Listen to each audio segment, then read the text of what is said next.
Get you off my head, get you off my soul.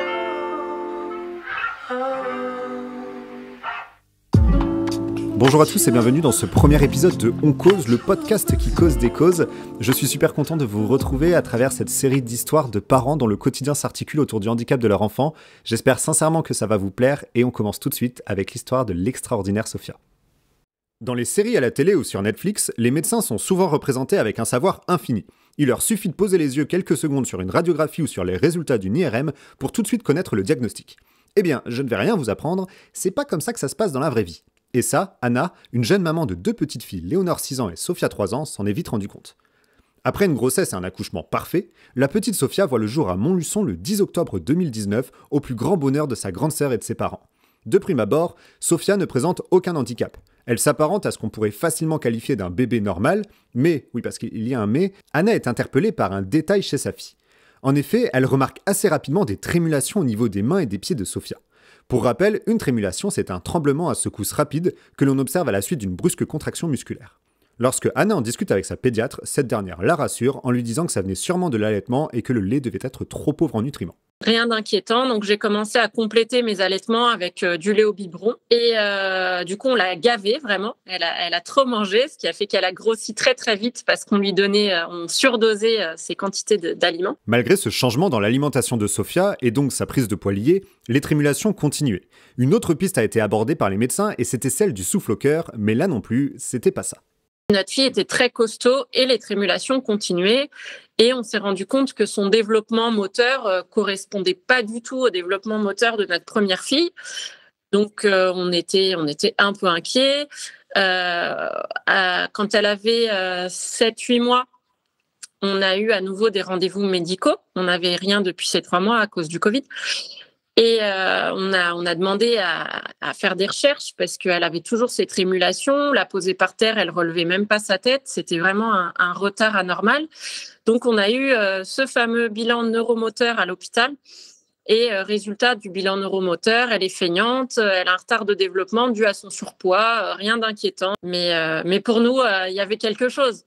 Un enfant peut être feignant et costaud, quand on le couche par terre à 10 mois, il relève quand même sa tête. Donc, on a poursuivi nos recherches et on a réussi à avoir son premier IRM au cerveau. Elle avait déjà 13 mois. Et c'est justement suite à cette IRM que Anna apprend que sa fille Sophia est atteinte d'un grave problème au cerveau. Là, on est passé du tout au tout, on est passé du à la rien à la catastrophe. C'est-à-dire qu'on nous a annoncé, on nous a balancé comme ça. J'ai attendu toute une journée à l'hôpital. Après ce fameux IRM, j'étais toute seule parce que vu qu'il y avait le Covid, c'était un seul parent. Et enfin, balance que effectivement ma fille a un problème au cerveau, que c'est très très grave, mais qu'on peut pas m'en dire plus parce qu'on n'a pas le résultat final de l'IRM et il faut que j'attende le lendemain pour savoir ce que c'est. Donc ma première question, c'est est-ce que ma fille va mourir ? Ça, je peux pas vous dire, madame, on sait pas. C'était l'angoisse. J'avais l'impression vraiment d'être dans une piscine en train de me noyer et j'arrivais pas à revenir. Et du coup, j'ai demandé à ce que quelqu'un appelle mon mari parce que je pouvais pas reprendre ma petite, la voiture et rentrer. Et on m'a répondu, non, madame, il y a le Covid, c'est un seul parent, vous prenez votre enfant, vous partez. Peu de temps après, les résultats de l'IRM tombent. Sophia est atteinte d'une atrophie sur la partie frontale du cerveau, celle dédiée notamment à la motricité et à la parole. Alors Anna fait ce que toute mère aurait fait, elle demande conseil à son médecin.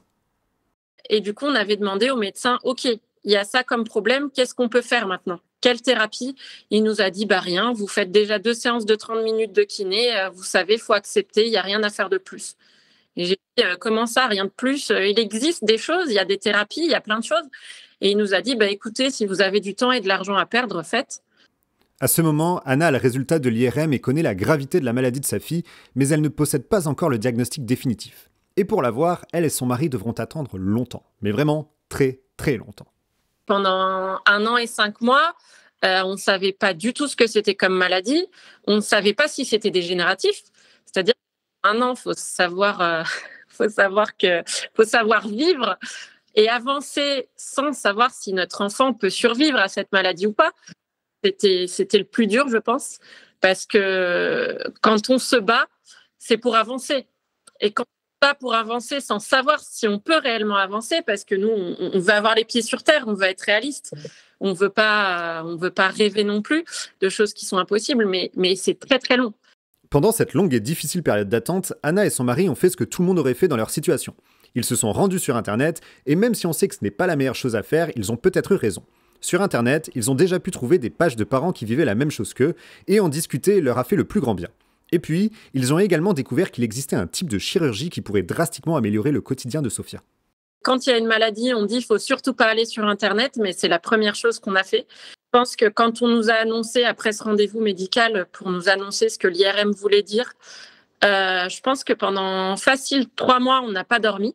Et on passait nos nuits entières sur Internet à chercher. Et ce qui nous a énormément aidé, c'est justement les pages de parents sur qui on a pu s'accrocher, échanger et trouver des solutions.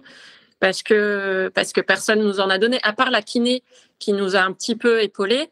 On était vraiment paumés, on savait pas quoi faire. Et grâce aux pages que l'on a trouvées qu'on a pu avancer en fait. Tout ce qu'on a fait, c'est des choses qu'on a trouvées sur les réseaux sociaux avec de l'aide d'autres parents. Et on a trouvé cette fameuse opération que Sophia a bénéficié. Donc, cette opération consiste à réduire la spasticité, c'est-à-dire les raideurs, parce qu'au début, on ne savait même pas que cette opération existait en France. On savait que ça se faisait aux États-Unis, en Allemagne. On s'est mis en liste d'attente pour consulter le neurochirurgien allemand. Donc, on a réussi à avoir un rendez-vous avec lui par chance à Paris, parce que maintenant, il vient consulter en France. Et après, on a appris que cette opération se faisait aussi en France, à l'hôpital Necker. Et on a pris rendez-vous aussi avec le médecin français à Necker. Et on a fait opérer Sophia en février. Aujourd'hui, après tout ce combat, Sophia est hospitalisée pour une durée de 3 à 4 mois dans un centre de rééducation non loin de Clermont-Ferrand.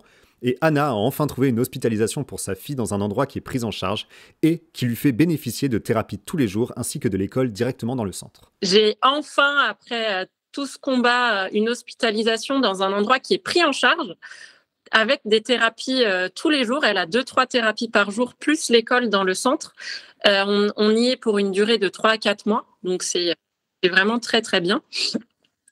Et du coup, ce centre prend en charge la rééducation du post-opératoire parce que avec son opération, elle a un peu moins de raideur, mais elle a perdu toute sa force musculaire. Donc, il faut recommencer de zéro. Tout ce qu'elle avait acquis avant, elle l'a perdu.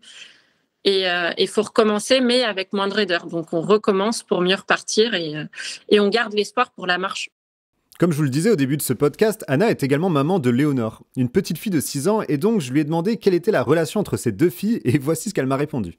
Pour moi, leur relation, c'est ma plus belle réussite en tant que mère, parce que je me rends compte que j'ai appris aussi que Léonore était un être exceptionnel.